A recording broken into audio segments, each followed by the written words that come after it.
كثير تمتعت.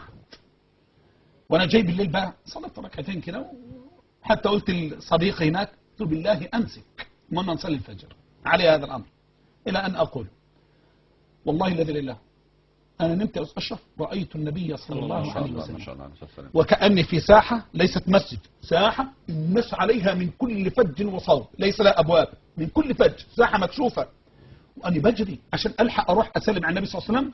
استقبلني وقال تعال تعال تعال يا زهد، تعال يا زهد. ذهبت قبلت ايد النبي صلى الله عليه وسلم ونمت عليها وبكيت.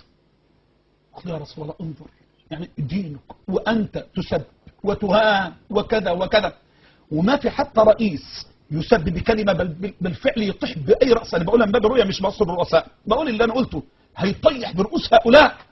وانا يا رسول الله سبنا واهلي وكيت وكيت وكيت. والله الذي لله انا اعمل كده، اصبر فانك على الحق. ما شاء الله ما شاء الله. ثم قلت والحمد لله جل وعلا. انا بقولها بس لله جل وعلا. ما شاء الله شيخنا، وربنا يثبتك دايما يا رب ان شاء الله وينصرك وينصر بك الدعوه